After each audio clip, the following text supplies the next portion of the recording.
Good evening, sir.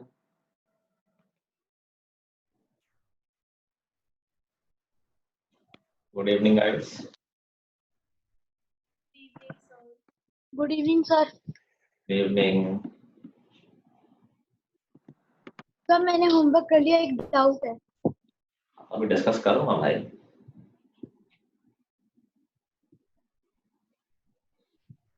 Good evening, sir. Evening.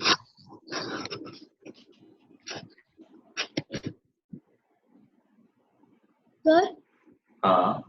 Sir जो ludo में second आया है वो भी क्वालिफाई करेंगे? नहीं, तुम सेकंड आए हो क्या? यस सर, फिराक के बाद।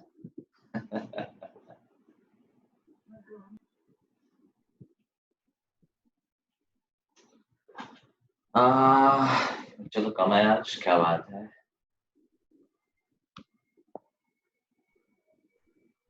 So how are you guys? Sir, fine. आज तो सैटरडे, आज क्यों मरे हुए हो? आज से स्कूल भी नहीं था। नींद आ रही है सबको?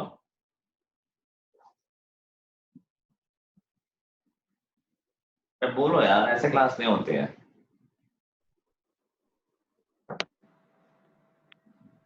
मैं भी ऐसे बैठा रहूंगा और तुम बात नहीं करोगे तो। Good evening sir. ये बाहर गया हुआ था। हाँ चलो, अच्छा लास्ट क्लास में भी क्वेश्चन शुरू किया था। Yes, sir. कुछ होमवर्क था? Yes, sir. 4.1, 4.2, 4.3 का क्वेश्चन 1। अच्छा, इतना होमवर्क था। ओके, चलो डाउट्स पूछो। सर फर्स्ट क्वेश्चन जो था 4.1 का। एक मिनट मुझे खोल लेने दो एक बार।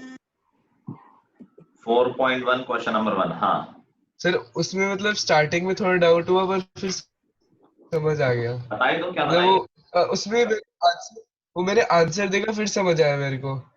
अच्छा ऐसे समझ नहीं आया। ठीक है, और कोई डाउट 4.1 से? तो मेरे को है 4.1 से सर, एक मिनट से पता नहीं कैसे। Yes sir. पूछो। सर क्वेश्चन 3 और 4। 4.1 3 और 4 तो है नहीं। 4.1 ही है। जी सर, है ही सर। अच्छा सॉरी, 4.2 है सर। 4.2 से क्वेश्चन नंबर 3 और 4 क्या चेक? सर क्वेश्चन नंबर 3 में पार्ट 4 मेरा। अच्छा, क्वेश्चन नंबर 3 का सारे पार्ट्स आ रहा हो? यस सर, मेरे को एक दिन तो क्वेश्चन नंबर 3 कह रहा है check which of the following are solutions of the equation x minus 2y is equal to 4। तो सॉल्यूशन ऑफ द इक्वेशन क्या है? Value of the variable which satisfies the equation. ठीक है, तो हम x और y में गिवन वैल्यूज रख के देखेंगे। अगर LHS और RHS इक्वल आ गया तो ये सॉल्यूशन है, और अगर नहीं आया तो सॉल्यूशन नहीं है। जैसे x is equal to 0 और y is equal to 2 रखोगे, देखो क्या आएगा, 0 minus 4 is equal to 4। तो एक तरफ आ जाएगा -4 और एक तरफ आएगा 4, तो of course it is not a solution. 2,0 रखोगे तब भी राइट हैंड साइड पे तो 4 ही रहेगा, लेफ्ट हैंड साइड पे 2 आएगा। इक्वल नहीं है, ये भी सॉल्यूशन नहीं है। 4,0 रखोगे तो आ जाएगा इक्वल, तो थर्ड वाला सॉल्यूशन है। √2 और 4√2 रखोगे तो नहीं आएगा इक्वल। √2 सर ये वाला भी एक बार बोर्ड पे कर दो। कर रहा हूँ। यस सर, मुझे भी डाउट है। मुझे मतलब कौन बोल रहा है? सर सिमरन। अच्छा, हमारी इक्वेशन है, मुझे थोड़ा लिखने में प्रॉब्लम होगी। मुझे फॉर द इंफॉर्मेशन, मैंने बहुत थंब को यूज किया फोन चलाने में, इसलिए मेरे थंब में बहुत पेन हो रहा है। तो it is advise not to over use the phone. ठीक है, चलो, तो बहुत नहीं हो रहा है, थोड़ा हो रहा है, लेकिन फिर भी प्रॉब्लम हो रही है। x minus 2y is equal to 4। हमें चेक करना है √2 और 4√2, मतलब x में √2 रख देंगे और y की जगह 4√2 रख देंगे। ठीक है, इसको अगर सॉल्व करो तो क्या आ जाएगा, देखो √2, ये तो √2 ही रहेगा। 2 into 4 8√2 हो जाएगा। 8√2 √2 minus 8√2, जब हमेशा समझा करो ये x की तरह है, x minus 8x sir 7x minus 7x, तो ये जाएगा -7। हाँ सर। अच्छा ये 4 के इक्वल नहीं है, तो this is not a solution of given equation. Okay sir. ठीक सर है, एक मिनट और सर क्वेश्चन 4 में है। Yes sir. तो 1,1 रखोगे तो वो भी सॉल्यूशन नहीं आएगा। सर क्वेश्चन 4 क्वेश्चन 4 अभी करते हैं। एक नए बच्चे को आना था, आया हुआ है क्या? क्या नाम था सर? रोहित नाम था। रोहित है क्या क्लास में? I guess not. Anyway, question number 4। Yes sir. देखो ये बहुत इंपॉर्टेंट क्वेश्चन है। मैंने ऐसे क्वेश्चन डिस्कस किए कि नहीं किए हैं? क्वेश्चन नंबर 4 जैसे क्वेश्चन सर क्वेश्चन सर वो हाँ किए सर। Very important. ये क्वेश्चन जरूर आएगा, मतलब ऐसा क्वेश्चन जरूर आएगा जहां वो बोलेगा, मैं भी इसको पूरा कॉन्सेप्ट एक्सप्लेन कर देता हूँ। इस तरह का क्वेश्चन फॉर श्योर आना है, गारंटी है मेरी। जहां वो बोलेगा कि एक अननोन की वैल्यू पूछेगा और इक्वेशन के सॉल्यूशन बता देगा। तो अभी मैं ऐसे एग्जांपल दे दे रहा हूँ। कहेगा find the value of k if 1 comma minus 2 is a solution of this equation. Find the value of k if 1 comma minus 2 is the solution of given equation. तो अगर 1 comma minus 2 इसका solution है, इसका sir थोड़ा सा ऊपर कर दे sir. अगर 1 comma minus 2 given equation का solution है तो हम क्या कह सकते हैं? अगर 1 comma minus 2 इसका solution है तो हम क्या बोल सकते हैं? सर वहाँ पे 0 हो रहा है। कहाँ पर 0 होगा?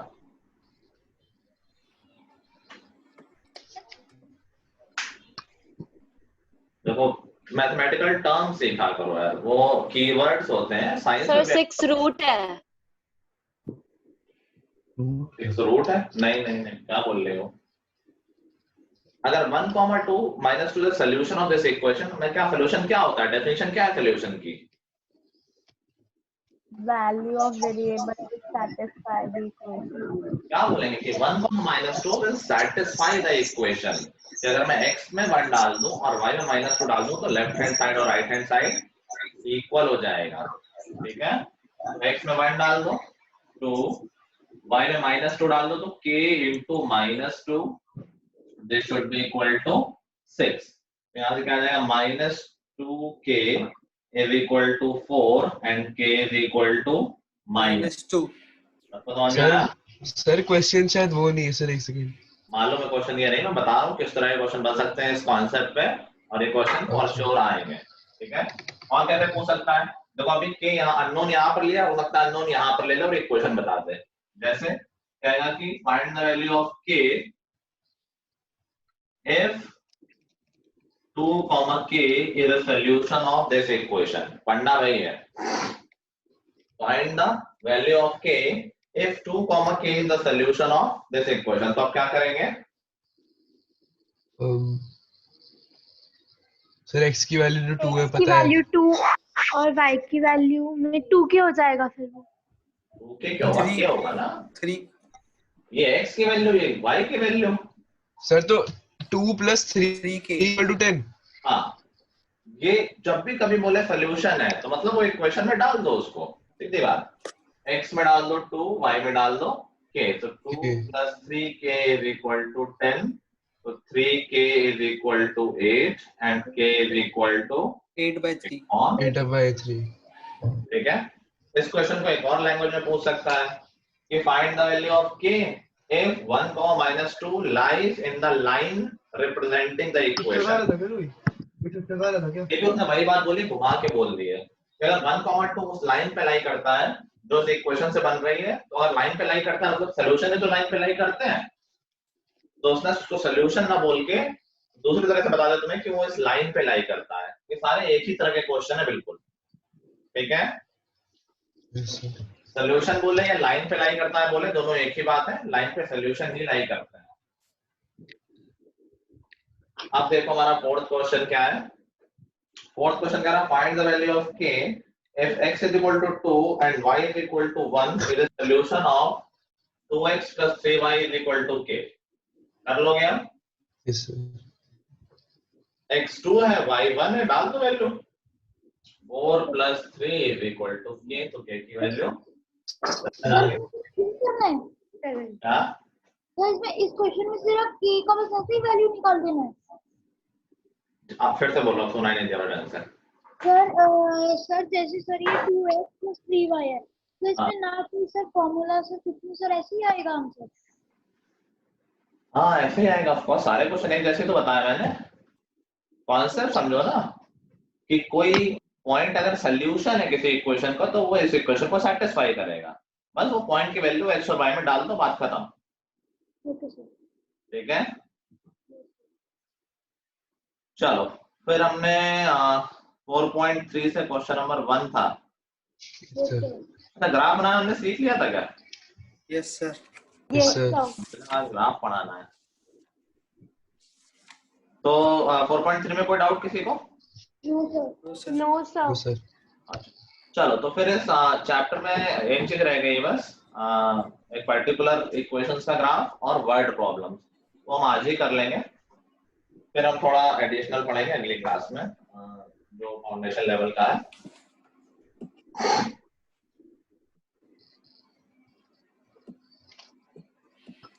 क्लास 8 में याद करो हमने सोल्यूशन को कभी कभी ग्राफ पे प्लॉट किया है।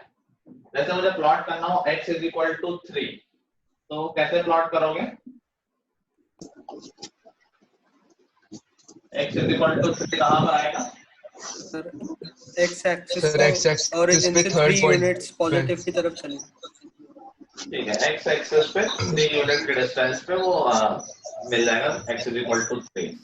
अगर तुम क्लास 8th में होते तो we would have said कि x is equal to 3 is a point, ठीक है, जो कि नंबर लाइन पे है। बट अभी हम क्लास 8th में नहीं है। डिफरेंस क्या आया? डिफरेंस क्या आया कि क्लास 8 में हमारे में था linear equation in one variable. जब वन वेरिएबल था तो y का कोई मतलब ही नहीं था, तो अगर हम ग्राफ की बात करते तो वो नंबर लाइन पे बनता, क्योंकि सॉल्यूशन में हमेशा x की वैल्यू आती है, तो हम कोई भी सॉल्यूशन नंबर लाइन पे दिखा सकते थे। x is equal to 1 2 -1 3 by 5, any solution can it be represented in the line, in the number line? Yes, sir. Yes sir क्या? तो इसको बोलते हैं वन डायमेंशन। एक ही वेरिएबल है, वन डायमेंशन, और वन डायमेंशन मतलब एक डायरेक्शन, एक लाइन होती है वन डायमेंशन। ठीक है, अभी हम बात कर रहे हैं टू वेरिएबल्स की। टू वेरिएबल्स मतलब हो जाता है टू डायमेंशन। शायद तुमने देखा होगा 3D movie, 5D experience, 7D experience, सुना है सब ना? यस सर सब डायमेंशन ही तो है, तुमने 8th में वैसे पढ़ा है विजुअलाइजेशन ऑफ सॉलिड शेप्स में। तो हमारी लाइन होती है वन डायमेंशन, जो कि वन वेरिएबल थी। अब हम टू डायमेंशन की बात कर रहे हैं, मतलब हमारा x एक्सिस है और y एक्सिस, तो अब इसको हम बोलते हैं प्लेन। जैसे हमारा बोर्ड दिख रहा है, ये पूरा एक प्लेन है। हमारी कॉपी का पेज है जो, वो एक प्लेन है। इसमें दो डायरेक्शन है, राइट लेफ्ट और अप डाउन। ठीक है, तो टू डायमेंशन में प्लेन होता है, इसको हम कार्टेशियन प्लेन बोलते हैं। पढ़ा ना पहले? Yes sir yes sir. Yes, sir. अब हर पॉइंट के दो कोऑर्डिनेट होते हैं। जैसे वन डायमेंशन में एक पॉइंट एक कोऑर्डिनेट से बताया सकता है कि x इक्वल टू 3, तुमने कहा मुझे पता है कहां पर है। बट अभी कोई भी पॉइंट एक कोऑर्डिनेट से नहीं बताया जाएगा, हर एक पॉइंट दो कोऑर्डिनेट से बताए जाएंगे कि x क्या है और y क्या है, भले ही वो जीरो हो। जीरो भी एक कोऑर्डिनेट है, समझ गए? मुझे ये पॉइंट बताना तो मैं कहूंगा 4,2, 10,6, -3, -2, समथिंग लाइक दैट। लेकिन हमेशा दो कोऑर्डिनेट बताने पड़ेंगे, तब ये टू डायमेंशन की बात हुई।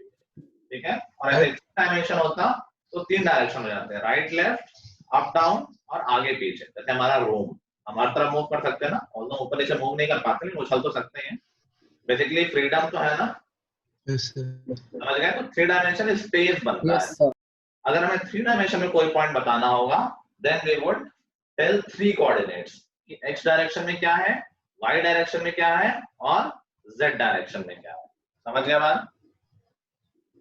सर हाँ, सर मैं वीडियो ऑफ कर लूं सर? कर लो। चलो, तो अभी मैं बात कर रहा था, अगर मुझे x इज इक्वल टू 3 बताना हो according to linear equation of two variable, तो वो एक पॉइंट नहीं होगा। बहुत गलती होती है इस साल हमसे, जब इस तरह की क्वेश्चन आती हैं to draw the graph of x is equal to 3, हम सोचते हैं x इज इक्वल टू 3 एक पॉइंट है, ये रहा ग्राफ। नहीं, x इज इक्वल टू 3 एक पॉइंट नहीं है, क्योंकि हमारे पास y भी है। अब जब इक्वेशन कह रही है x इज इक्वल टू 3, क्या वो y के बारे में कुछ कह रही है? Sir y is equal to 0. नहीं, जब वो कुछ कह ही नहीं रहा है कर, तुम खुद से क्यों वैल्यू डाल रहे हो? सर तो मतलब 0 ही हो जाएगा ना, क्योंकि अगर और इक्वेशन कुछ के लिए वैल्यू ही नहीं दी तो अरे सुन लो ना पहले, यस सर. इक्वेशन का कहने का मतलब है कि x की वैल्यू 3 होनी चाहिए, y की वैल्यू कुछ भी ले लो, कोई दिक्कत नहीं, उससे कोई फर्क नहीं पड़ता इक्वेशन को. तो x is equal to 3 यहाँ पर है, क्या यहाँ भी x is equal to 3 है? बताओ. Yes, sir. Yes, sir. यहाँ भी x is equal to 3 है? Yes, sir. Yes. Yes sir. क्या यहाँ भी x is equal to 3 है? Yes, sir. तो x is equal to 3 in 2 dimension will represent a line.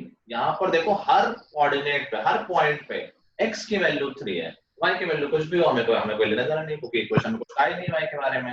तो x इक्वल टू 3 ये लिख लो सब लोग, गलती नहीं करना कि x इक्वल टू कांस्टेंट, कोई भी कांस्टेंट आ जाए, x is equal to constant is a line parallel to y axis. x is equal to constant is a line parallel to y axis. कई जगह x is equal to a लिखा होगा, a वो constant ही हो गया, कोई इसमें difference नहीं, लिखने की बात है. समझ गए बात सब लोग? Yes sir. Yes. Yes, आगे sir. सर वो आपने नीचे x is equal to a क्यों लिखा है? कांस्टेंट की जगह मैंने a लिख दिया, a भी एक कोई कांस्टेंट नंबर है, एक ही बात मैंने कांस्टेंट की वैल्यू a लिख दी है. समझ गए? तो आगे से बहुत ध्यान रखना है, कभी भी आए x is equal to -2, x is equal to 2/3, x is equal to 7/8, कुछ भी आ जाए, x is equal to एक नंबर आ गया अगर, तो that is a line parallel to y axis. ठीक है, मैं बहुत चिल्ला के बता रहा हूँ, फिर भी गलती करें कुछ लोग, आई एम क्वाइट श्योर. इसको कभी पॉइंट नहीं समझेंगे, एक आध क्वेश्चन में कभी कभी कह देता है कि draw it considering it is one dimension. अगर क्वेश्चन में कह दिया कि वन डायमेंशन है तो पॉइंट बना देंगे, लेकिन अगर कुछ नहीं कहा है तो हमें 2 डायमेंशन मान के चलना है और एक लाइन बनाएंगे. ठीक है, ओके सर. Yes, sir. अब एक कांस्टेंट पता करने के कई तरीके हैं, जैसे x इक्वल टू 3 है अगर, तो बताओ x equal to 3 y axis से कितना दूर है? सर 3 x इक्वल टू क्या 3 यूनिट दूरी है? Yes. Yes, sir. तो ये जो कांस्टेंट है ये वही वैल्यू तो है जितना डिस्टेंस है हमारी लाइन और y एक्सिस के बीच में. ये जो कांस्टेंट है ये वही डिस्टेंस तो है जो हमारी लाइन और y एक्सिस के बीच में है. तो क्वेश्चन ऐसे भी कह सकता है कि find the equation of line which is parallel to y axis at a distance of 4 unit from y axis. तो जैसे उसने कहा पैरेलल टू y एक्सिस, तुरंत हमारे दिमाग में आ गया अगर कोई line parallel to y axis है तो कौन सी लाइन होती है? x is equal to x constant. अच्छा कांस्टेंट. अब वो कांस्टेंट क्या है तो हमने और इंफॉर्मेशन देखी, उसने कहा कि हमारी लाइन y एक्सिस से 4 यूनिट के डिस्टेंस पे, तो कांस्टेंट 4 हो गया. समझ गए? हो सकता है हम नेगेटिव साइड बोल दें कि find the equation of line which is parallel to y axis at a distance of 2 unit in the negative side of x axis. अगर इस साइड है तो x इज इक्वल टू क्या हो जाएगा? वो 2 यूनिट के डिस्टेंस -3. मान लो 2 यूनिट थी तो x इज इक्वल टू -2. समझ गए? Yes sir. Yes. एक और तरीका भी है एक कांस्टेंट बताने का, देखते हैं एक बार कौन पहचान पाता है. Find the equation of line which is parallel to y axis and passing through 4,7. क्या इक्वेशन होगी? Find the equation of line which is parallel to y axis and passing through 4,7. Sir 4 ही होगा कांस्टेंट. 4. Very good. वो constant क्या होगा? 4. कि हमारी equation है पैरेलल टू y एक्सिस, तो मैं तुरंत कहा कि यार ये x इज इक्वल टू कोई कांस्टेंट है. अब ये कांस्टेंट क्या है? तो हमारी लाइन में x हर जगह सेम है, वही तो कांस्टेंट है. तो हमने इस पॉइंट पे x देख लिया, y चेंज होता रहता है. x इसका 4 था तो इसका मतलब वो कांस्टेंट 4 है, तो हमारी लाइन की इक्वेशन हो गई x इज इक्वल टू 4. समझ गए सारे लोग? Yes sir. Yes, sir. बहुत सिंपल है, बहुत छोटा है, लेकिन बहुत गलतियां होती हैं, तो ऐसा हल्के में नहीं लेना, बहुत अच्छे से समझ के करना है. ऐसे ही कहानी हो जाएगी line which is parallel to x axis है. अगर लाइन x एक्सिस के पैरेलल है तो इक्वेशन क्या होगी? Sir y is equal to constant is a line parallel to x axis. अगर कोई line parallel to x axis तो उसकी इक्वेशन क्या हो जाएगी? y is equal to constant. उसमें y नहीं चेंज हो रहा है, y तो फिक्स है, x चेंज हो रहा है क्योंकि हम लेफ्ट राइट मूव कर पा रहे हैं ना, yes, तो x में कोई मूवमेंट हो, सॉरी y में कोई मूवमेंट हो ही नहीं रहा, तो y कांस्टेंट है इस बार, और ये कांस्टेंट क्या है, डिस्टेंस फ्रॉम x एक्सिस। किसी को डाउट हो रहा है कुछ? किसी को कोई doubt? No, sir. No, sir. Sir 1 minute रुक जाइए, बना लें। नोट कर लो, फिर मैं कुछ क्वेश्चन इस पे दे देता हूँ, वो भी कर लो।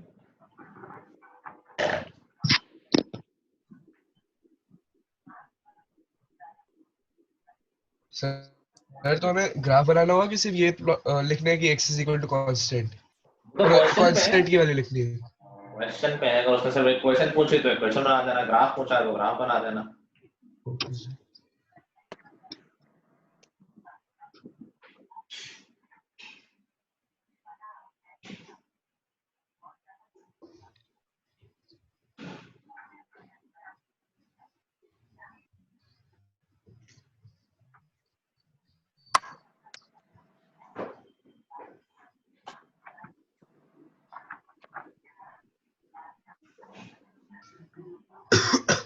कर लिया नोट?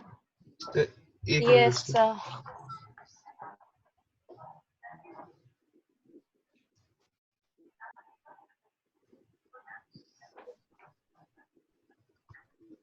यस सर, हो गया।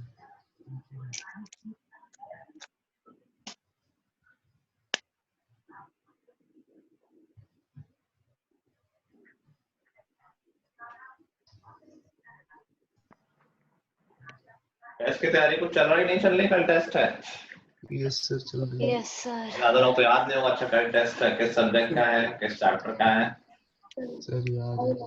सर याद है। वृत्ति किस चैप्टर का है? साइंस में सेल का।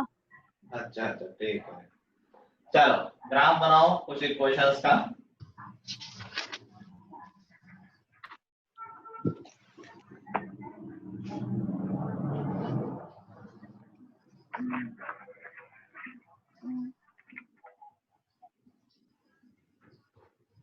पहले तो एक क्वेश्चन का ग्राफ बनाना है।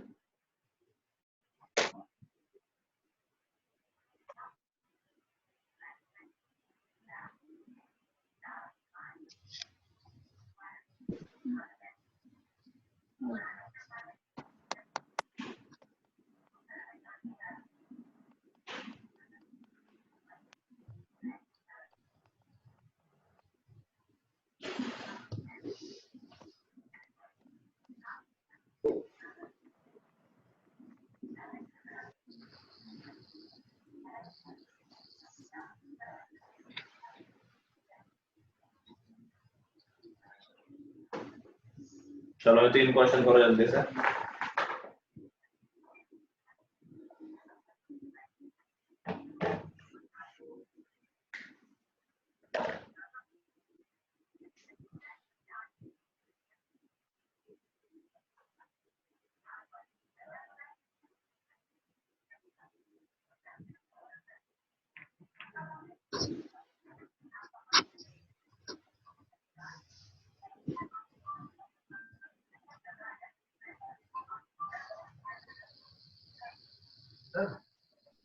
हाँ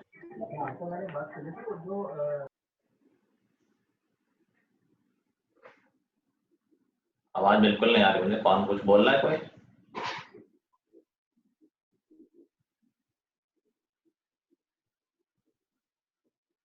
अनुश्री तुमने रेज हैंड किया है, गलती से किया है या कुछ हाँ कहना? सर गलती से हो गया। अच्छा अच्छा, इसके पहले कौन बोल रहा था, कुछ बोल रहा था कोई?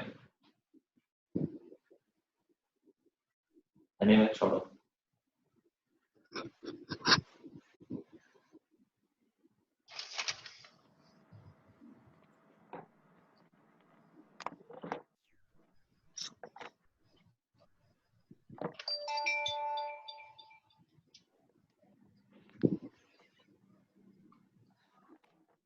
सर हाँ सर ये 3x+4 है, 5x+4 है पहले में।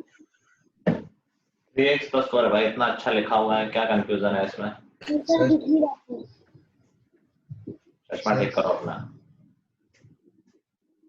सर हाँ सर अब जैसे इसमें हमें x की वैल्यू तो मिल गई, हाँ, तो मतलब उसे -4/3 आ रही है अब, फिर उसे प्लॉट कैसे करेंगे? ये क्लास 8 में नहीं पढ़ा नंबर लाइन पे प्लॉट करना -4/3? अच्छा, नंबर लाइन पे प्लॉट करना है। अरे भाई तो number X axis number line ही तो है, एक तरह से दोनों एक्सिस एक तरह से नंबर लाइन ही तो है। अच्छा, ओके सर, ऐसे करते हैं। ओ ठीक है सर, समझ आ गया।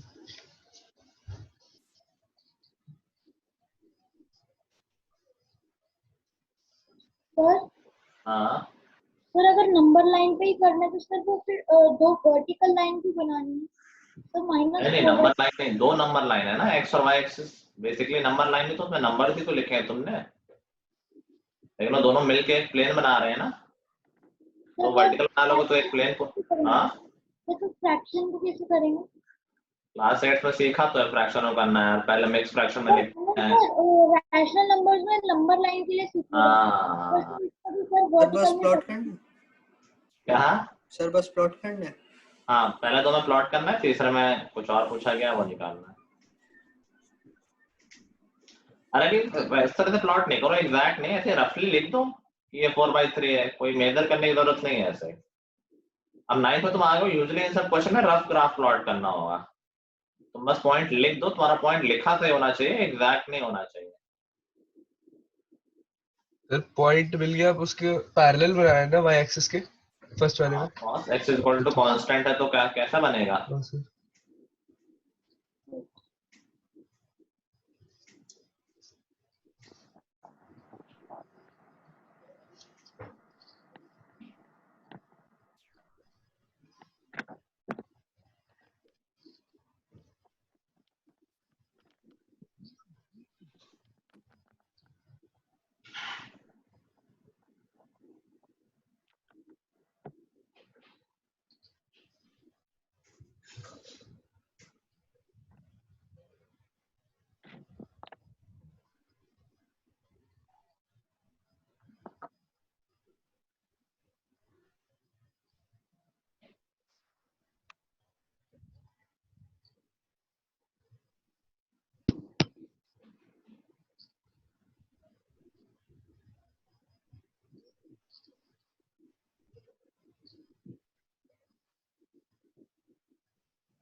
सर हाँ थर्ड क्वेश्चन में ग्राफ बनाना जरूरी है?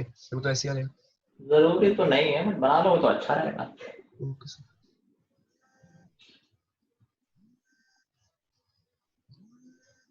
हो गया सबका? No sir, last. Yes, sir. जल्दी खत्म करो, 30 सेकेंड्स और है।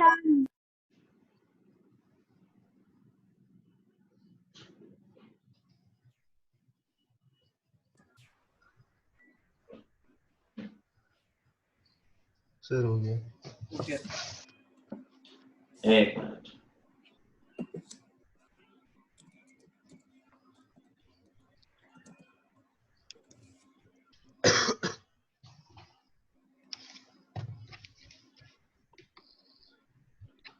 चलो सबसे पहले एक क्वेश्चन क्या है, देखो directly x equal to constant दिख नहीं रहा बट है ही x इक्वल टू कांस्टेंट। अगर इसको सॉल्व करेंगे तो it will come as x is equal to -4/3।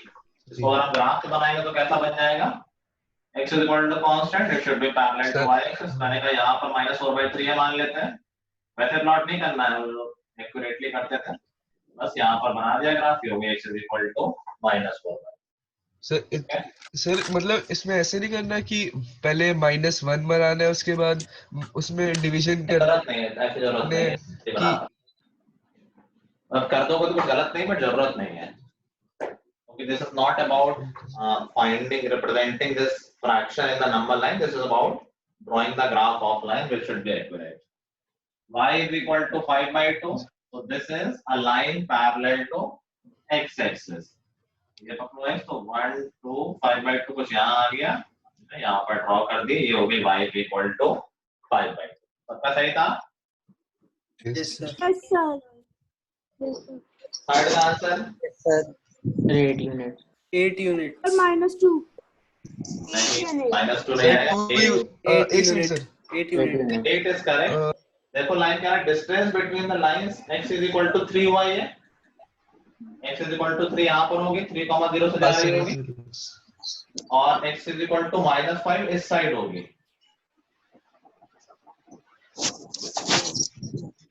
Comma 0 भी है, मैं लिख देता हूँ। तो इनके बीच में कितना गैप है? 3 और -5 के बीच में 8 सर 8 यूनिट। ऑरिजिन से ये 3 यूनिट इधर है, ये 5 यूनिट इधर है, नेट डिस्टेंस दोनों के बीच में 8 यूनिट हो गई। आ गया सबको समझ में? यस सर आ गया ना? अनुश्री आ गया? Yes, sir. Yes, sir. Apoorva? Yes, sir. चलो एक क्वेश्चन देख रहा हूँ, थोड़ा सा घुमा के देखता हूँ कितना लोगों को एकदम समझ में आ गया है।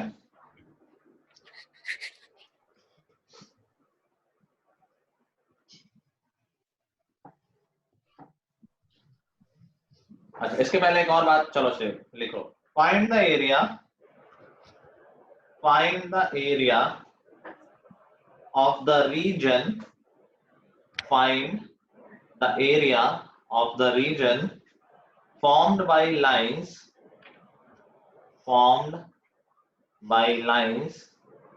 x is equal to 0, y is equal to 0,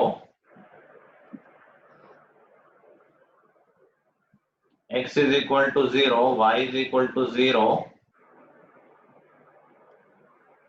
y is equal to 3, y is equal to 3, and x minus 4 is equal to 0. Plus x is equal to 0, y is equal to -3. x is equal to 0, y is equal to 0. मैंने 4 बोले हैं। x is equal to 0, y is equal to 0, y is equal to 3, and x minus 4 is equal to 0. Okay, sir. Sir, आ गया. आ गया? Yes, sir. बताना answer. Sir, 12 unit square. Yes, sir. 12 unit square. 12 unit square. पक्का? Yes, sir. Yes, sir. कितना लोगों को ये आ रहा है? सर 1 मिनट से मेरा अभी हुआ नहीं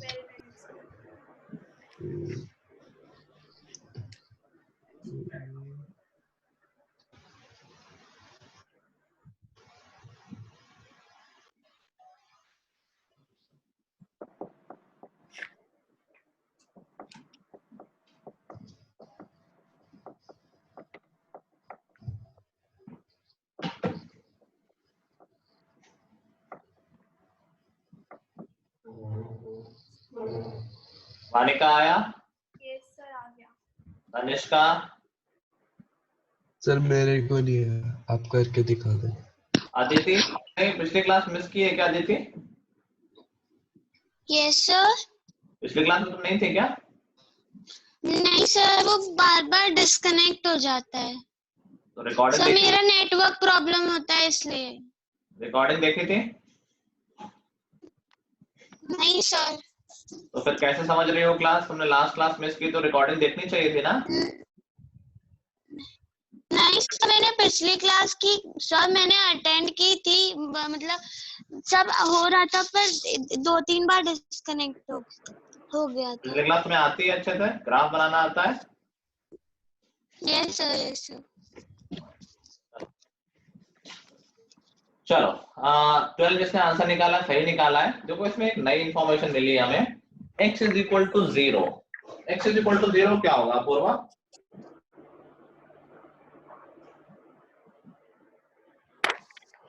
Yes, sir. x is equal to 0 क्या होगा?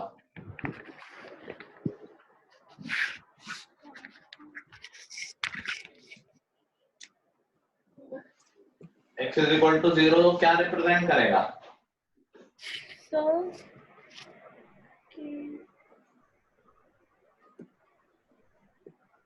Anyone else? Shreya? Sir sir origin point की वैल्यू सर 0 है। यस सर मतलब x is equal to 0 x represent करेगा। Yes sir Shreya?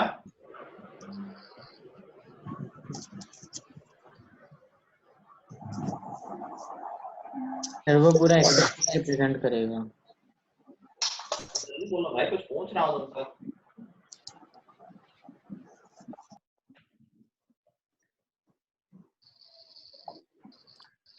सर नहीं पता। अच्छा सिमरन। Sir, it will be a line on the x-axis. Line on the x-axis. Sir, it will be a line on the y-axis. Sir मैं बताऊं। बोला था मैं सुन नहीं पाया था ठीक से। Sir, कौन बोल रहा है? Sir Simran. हाँ बोलो। Sir, it will be a line on the y-axis. Sir आपकी आवाज नहीं आ रही। आपकी आवाज नहीं आ रही। ऑजस तुमने क्या बोला था? सर वो एक्स एक्सिस रिप्रेजेंट करेगा। x is equal to 0। Sir नहीं सर आपकी आवाज नहीं आ आवाज रही। नहीं आ क्या आवाज नहीं आ आपकी रही। आवाज चली गई। अब आ रही है? सर सर अब काफी कम आ रही है। सर वो एक्स सर वो ओरिजिन पॉइंट पे होगा। आवाज आ रही ना अभी? हाँ सर। नहीं आ रही तो लिप सिंक से समझो, लिप सिंक से। Okay sir. चलो I think most accurate answer Simran का है। और जिसने थोड़ा उल्टा बोल दिया है, x is equal to 0। क्या x is equal to 0 x is equal to constant नहीं है? जो लोग origin point बोल रहे हैं वो तो बिल्कुल ही कॉन्सेप्ट नहीं समझ पाए हैं। x is equal to 0 एक पॉइंट होगा या एक लाइन होगी? लाइन। A line. पहली बात तो एक लाइन होगी, और ये लाइन कैसी होगी? x is equal to sir y पे होगी वो। y के पैरेलल होगी और उसके डिस्टेंस y से कितनी होगी? 0। 0। तो बेसिकली Zero units. क्या वो y एक्सिस पे हो गई? y एक्सिस भी तो एक लाइन ही है। Yes sir. Yes sir. So x is equal to 0 is the equation of y axis. तो equation of x axis क्या होगा? Sir So y Y is equal to 0.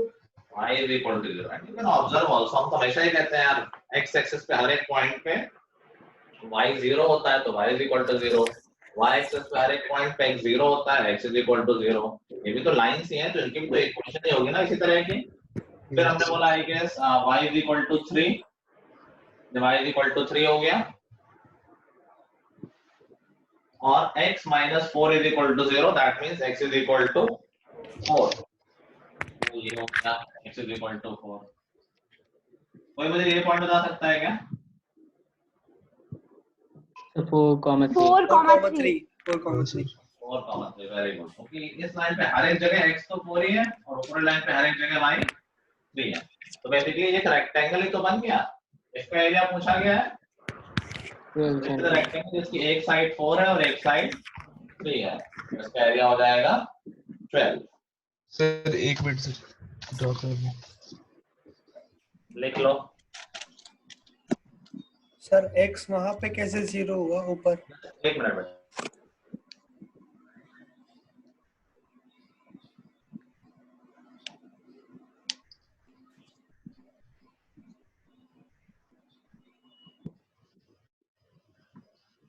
हाँ क्या पूछ रहे थे प्रथम? सर वो x उधर ऊपर क्यों 0 हुआ? कहाँ पर? सर वो सबसे ऊपर। अरे तो इक्वेशन लिखी है मैंने भाई। Oh sorry. y एक्सिस की इक्वेशन लिखी हुई है x is equal to 0। Okay y axis भी तो एक लाइन है पैरेलल टू y एक्सिस, इसकी डिस्टेंस 0 है y से। और तो दूसरा तरीका भी सोच सकते हो कि y एक्सिस पे हर जगह 0 ही होता है ना, समझ गए मैम? यस। चलो तो ये हो गया, ये हमारे अगले एक्सरसाइज है, बहुत बेसिक सी है। ऐसे ही कुछ एक क्वेश्चन बनाने को बोलेगा, तुम्हारे क्वेश्चन में दिया तुम्हारे एक्सरसाइज उसमें बोला है कि एक बार 1 डायमेंशन मान के बनाओ और एक बार 2 डायमेंशन। तो 1 डायमेंशन मान के बनाना है तो उसको पॉइंट बनाना है, x equal to 3 will be a point, तो उसमें 2 डायमेंशन हम मानेंगे नहीं, ठीक है? चलो तो ये तो हमारा चैप्टर ऑलमोस्ट ओवर ही हो गया, बस हमने वो नहीं किया है, वर्ड प्रॉब्लम्स नहीं किए, तो कुछ वर्ड प्रॉब्लम्स कर लेते हैं। तो वर्ड में सबसे पहले तो मैं एनसीईआरटी की प्रॉब्लम देखो, ये काफी इंपॉर्टेंट प्रॉब्लम है, टैक्सी वाली है। 4.2 में है आई गेस, नहीं 4.3 में है, कहाँ है? 4.1 में है, 4.3 में। 4.3 में क्वेश्चन नंबर 4 है।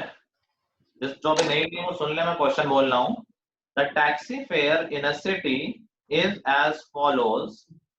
For the first kilometer, the fare is ₹8. For the subsequent distance, it is ₹5 per kilometer. Taking the distance covered as x kilometer and total fare as ₹y, write linear equation for this information and draw the graph.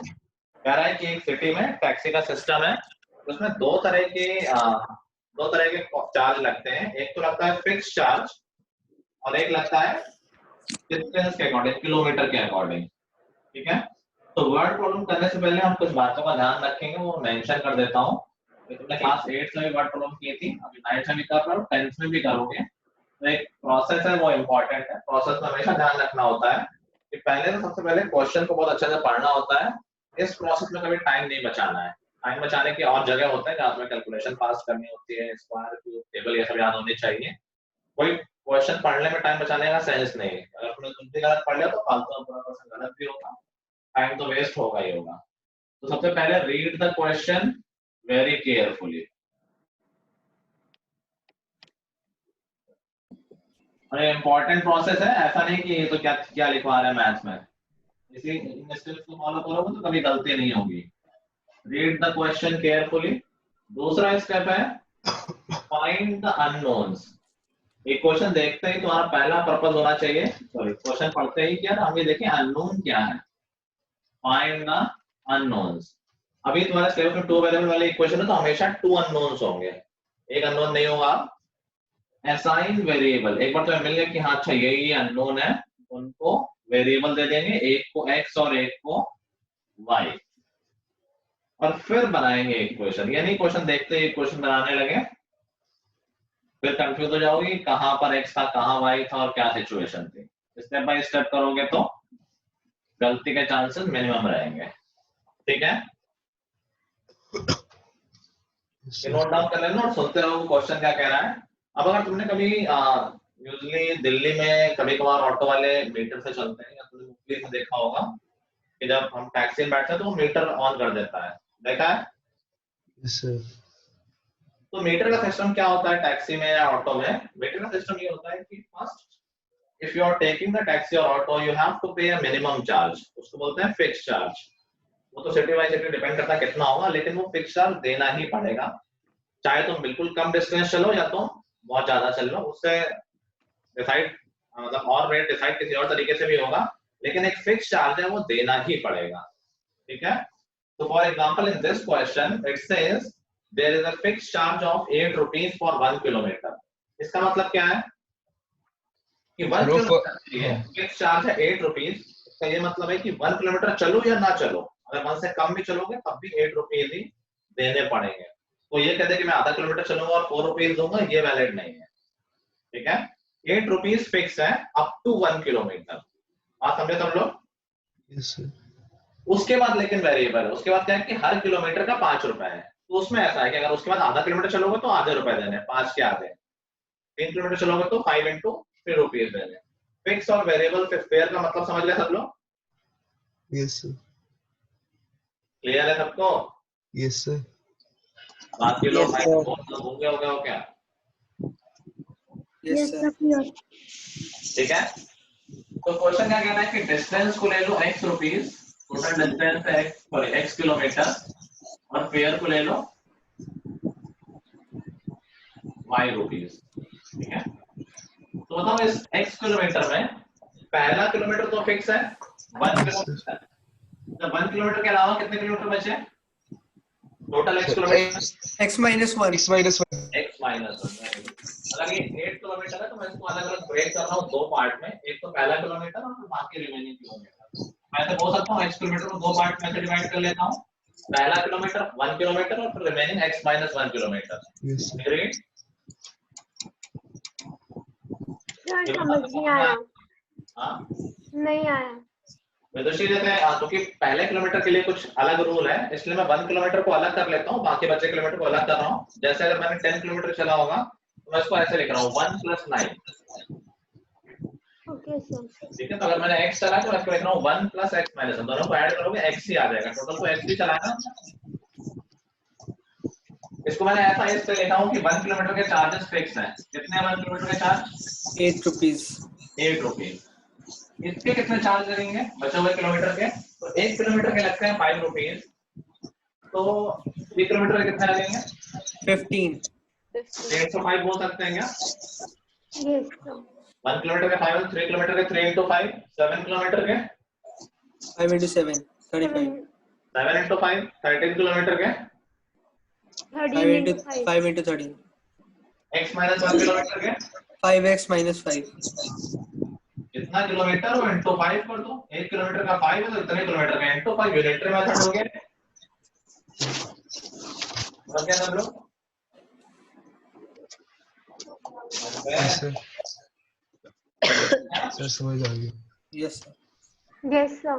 Total क्या था? 5 rupees, तो y is equal to 8 plus 5 times x minus 1। 6 इसको हम solve कर लेंगे। Solve करोगे तो ये 5x आ जाएगा minus 5 plus 8। सर हाँ, 5 कहाँ से आया? पर किलोमीटर चार्ज 5 रुपीज है 1 किलोमीटर के बाद। क्वेश्चन पढ़ा तो ठीक है।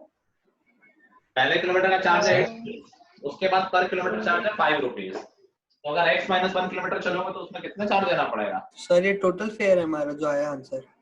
हाँ, आ गया श्रेया? नहीं सर। क्वेश्चन तुमने पढ़ा ठीक से? सर क्वेश्चन लिखा कहाँ है जो पढ़ना है?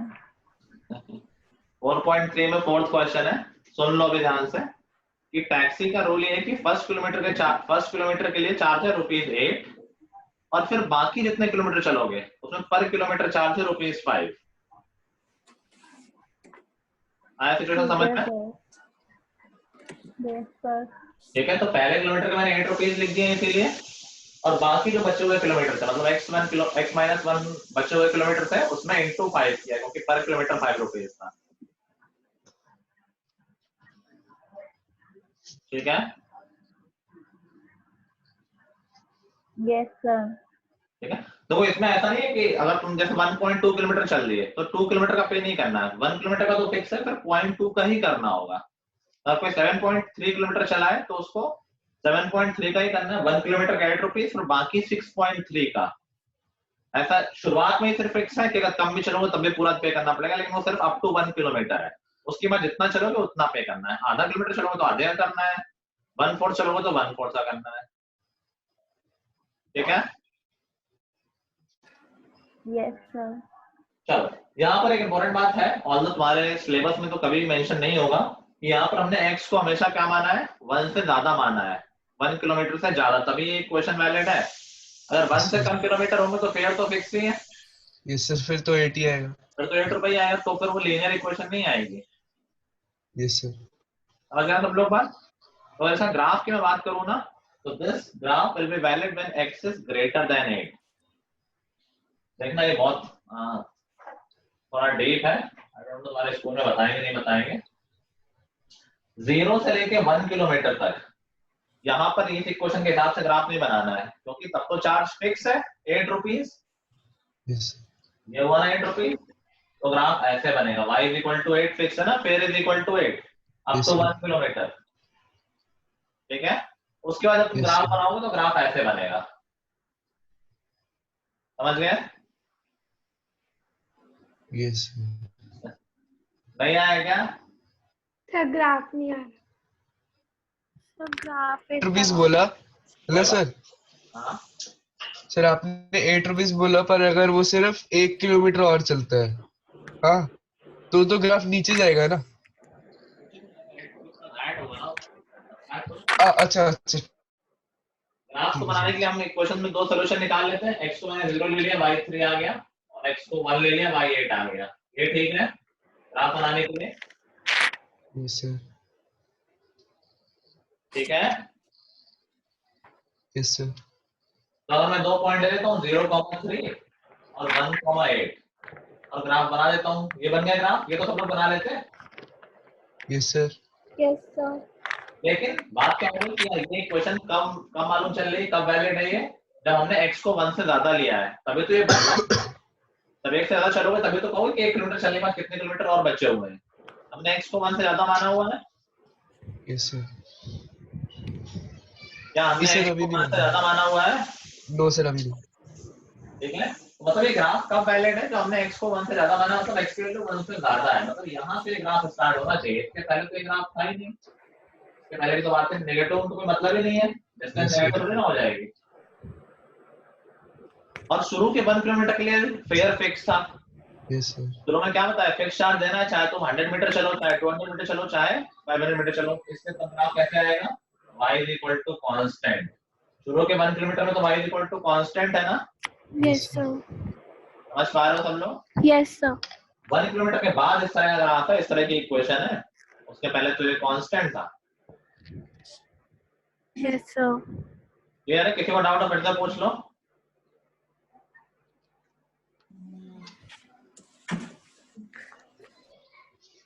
किसी को doubt? No no sir. Sir. ठीक है, तुम जनरल वैसे भी सोच सकते हो कि यार अगर मैं 1.7 या मैं मान लो मैं 3 किलोमीटर चलता हूँ, तो बताओ मुझे कितना पे करना पड़ेगा 3 किलोमीटर के लिए? मैंने कहा फर्स्ट किलोमीटर के लिए देना पड़ेंगे 8 रुपीज, और फिर बाकी 2 किलोमीटर के लिए 10 रुपीज। 10 रुपीज, टोटल लगेंगे 18 रुपीज। ठीक है, तो जब x = 3 है तो y = 18 आएगा। x = 2 है, मान लो 2 किलोमीटर चले होते हैं तो फर्स्ट के लिए 8 रुपीज और सेकंड के लिए 5 रुपीज। तो 13। ये सारे इसी लाइन में आते रहेंगे। फिर तुम्हें अगर याद है कि यार 1 से पहले में तो ये इक्वेशन है कि 1 से पहले में तो x का चक्कर ही नहीं है, 1 से पहले में तो 8 रुपीज देने ही देने, इसलिए 8 से कम ये कभी नहीं होगा। Yes sir. ठीक है ना? Yes yes sir. Sir. Yes sir. चलो आगे करते हैं कुछ और क्वेश्चन। आज तो एक आध क्वेश्चन में बहुत लंबा टाइम खिंच गया, एक क्लास और करनी पड़ेगी वर्ड प्रॉब्लम की। Anyway let's move on. तो मेरे क्वेश्चन कहाँ गए?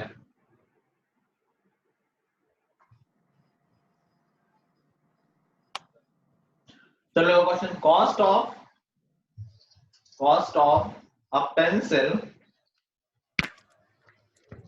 cost of a pencil is thrice the cost of eraser.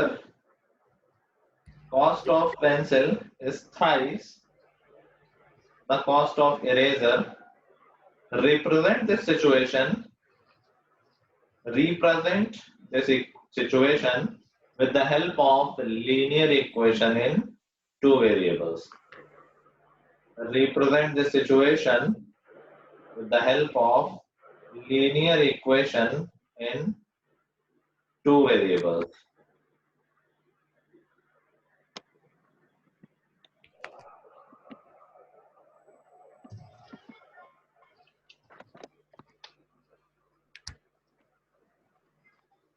Sir, can you repeat the question? क्या? सर एक बार शुरू वाला फिर से रिपीट कर दो। Cost of a pencil is thrice the cost of eraser.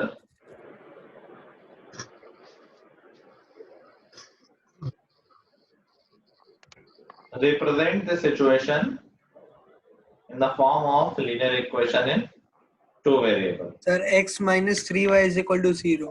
Yes sir. Sir मेरा sir 3y minus x equal to 0 हो सकता है ना? ये बता रहे एकदम सही चीज बता रहे हैं। तुम्हें मेंशन करना चाहिए पहले। क्या मेंशन करना चाहिए?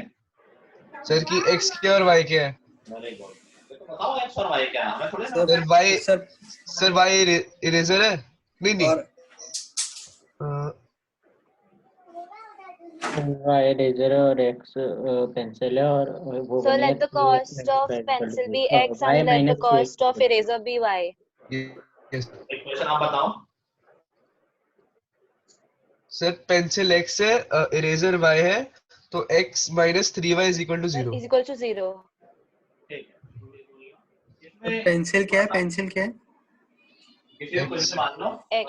इसमें बहुत गलती क्या होती है, जो उल्टा कर देते हैं। उन्हें पता नहीं होता कि यार x = 3y लिखें या y = 3x लिखें। तो इसमें कॉमन सेंस ही काम आएगा। तुम्हें इक्वेशन सोच के ही बनानी पड़ेगी कि यार क्या सिचुएशन है, क्या बोल रहा है। तो किसी को भी कुछ भी मान सकते हैं। तुमने कहा क्या मान लेते हैं, इरेजर की कॉस्ट है x और पेंसिल की कॉस्ट है y। जिसने उल्टा माना उनका उल्टा आंसर आएगा, ठीक है। इरेजर की कॉस्ट मैंने मान ली है x और पेंसिल की कॉस्ट मैंने मान ली है y। अभी कह रहा है पेंसिल की कॉस्ट है इरेजर की थ्राइस, तो पेंसिल की cost y is equal to 3 times eraser की cost, y is equal to 3x, या इसी को लिख सकते हैं y minus 3x is equal to 0। दोनों एक ही बात है, कोई उसमें डिफरेंस नहीं है। समझ गए सब लोग? Yes, sir. सर मैंने सर डिसाइड सुन लिया था थ्राइस को। अच्छा, तो तुम ऐसे 2y जोड़ो 2y बना 2x बना दो, कोई दिक्कत नहीं है।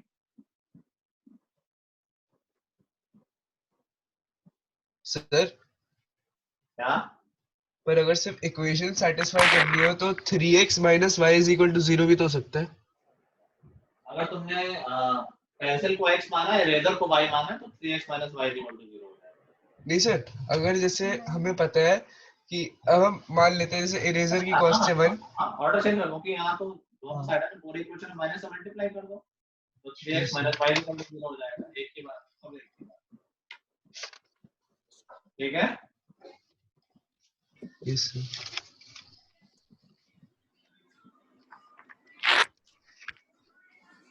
चलो नेक्स्ट क्वेश्चन लिखो।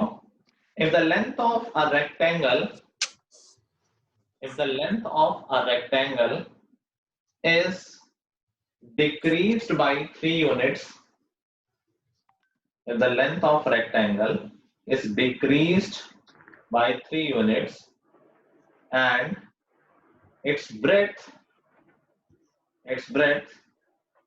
is increased by 2 units, its breadth is increased by 2 units, then area is increased by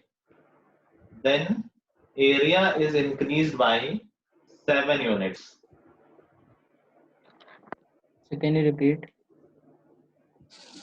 मैं क्या नहीं है ये बताओ ना, पूरा क्या रिपीट करवा रहे हो, काम इस हुआ है।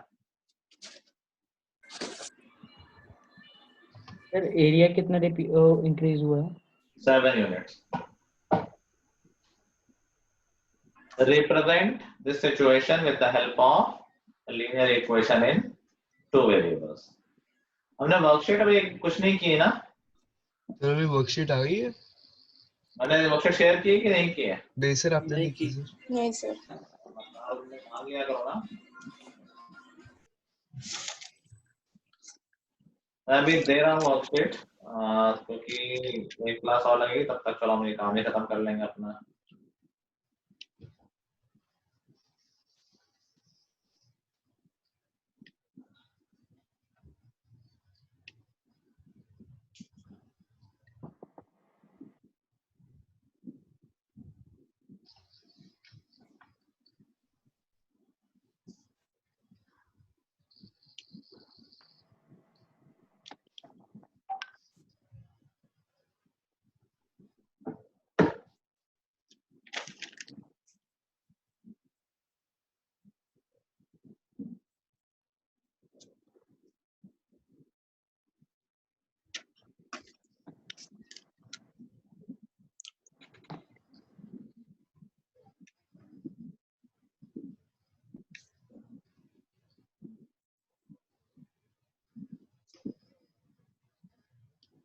Sir equation x minus 3 plus y plus 2 बनेगी।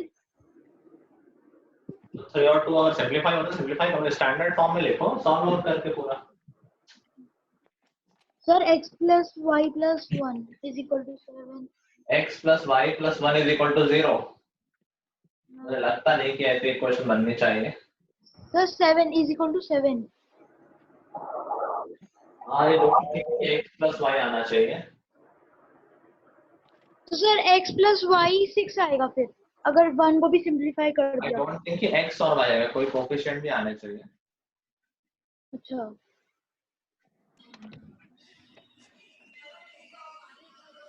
तो minus 3x plus 2y।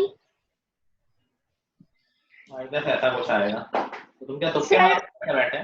Sir मेरा -3y plus 2x plus 1 is equal to 0, और सर मैंने y लिया है लेंथ को और x लिया है ब्रेथ को।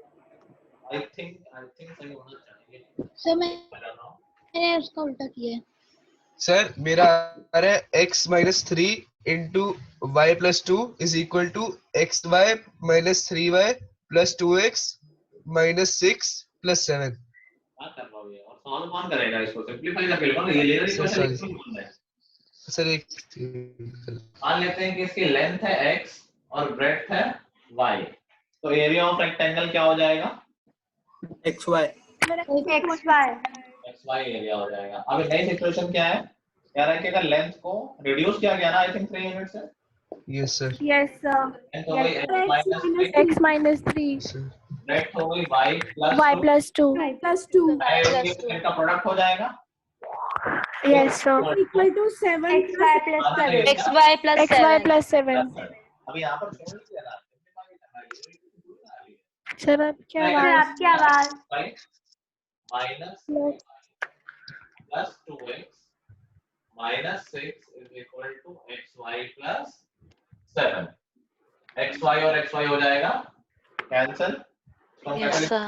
2x minus 3y minus 7 यहाँ आएगा तो minus 13 हो जाएगा yes sir 0. ये आगे हमारी विदुषी, तुम्हारा उल्टा आना चाहिए इसका, 2y minus 3x minus 13 is equal to 0. Sir मैं थोड़ी सी गलती कर दी थोड़ी सी गलती नहीं करो, सर, हो गई गलती से। सबको हो गया क्लियर ये? Yes sir Yes, sir. ठीक है, अभी हम कुछ वर्ड प्रॉब्लम और करेंगे अगली क्लास में, एक क्लास और रुक जाते हैं, कोई इसमें जल्दी नहीं है। एंड देन सर मुझे नहीं समझ आया सर, क्या नहीं समझ में आया? थर्ड वाला question after assigning the variables, यहाँ से नहीं समझ आया क्या लिखा हुआ है। यानी सर ये फर्स्ट स्टेटमेंट समझ आया, उसके बाद का नहीं आया। ये आ गया समझ में? हाँ सर ये आगे। उसके बाद तो कुछ कैलकुलेशन है, उसके बाद तो मल्टीप्लाई किया, सॉल्व किया।